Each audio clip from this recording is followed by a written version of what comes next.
What's up, everybody? I'm here today for my Cred Talk.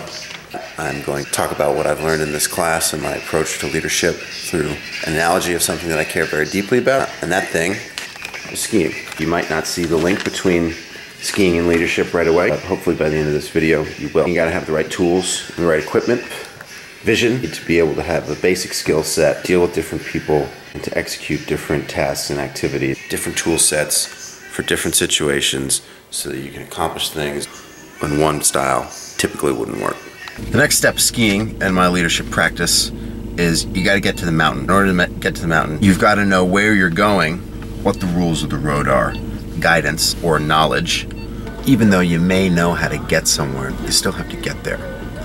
The difference between what you think and what you know, and what your intentions are and what your actions are, those are critical things to think about when being a leader.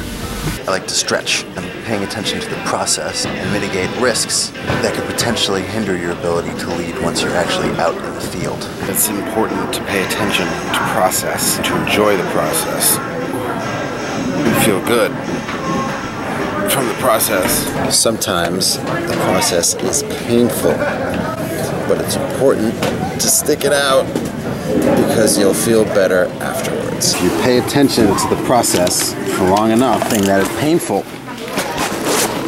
like putting on ski boots, becomes a piece of cake. Once you have assembled all of your tools, it's time to get on the lift. What that means is patience. Everyone wants to get out there and start ripping up the slopes immediately. Wait for the right opportunity to perform. The first run is very important, to be able to observe what's around you, to listen, what conditions are like, and what your body feels like. And most of all, it's about respect, especially in freestyle skiing. It's just how it goes, the golden rule.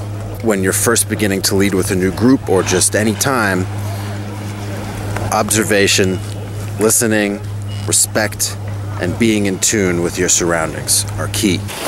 Another key aspect of freestyle skiing leadership is what I like to call smart style,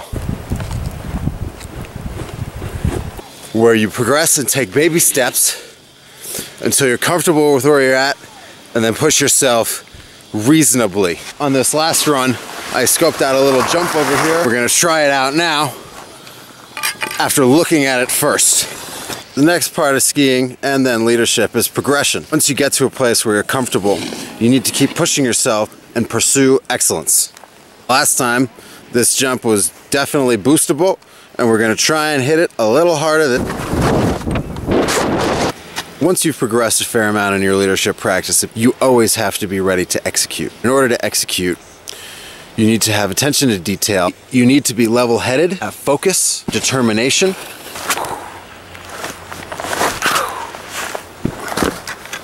Oh, excuse me, I'm just visualizing. When you put it all together, you can go out, enjoy yourself, and have fun while you're executing.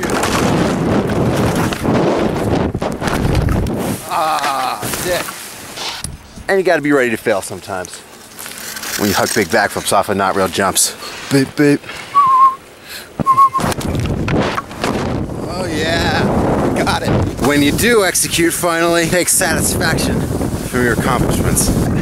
After you execute, you still have to be paying attention to detail. You can't get on your high horse. You have to be humble while still being ready to execute on the same level for the rest of your life. It's what I've learned from class. That leadership doesn't stop.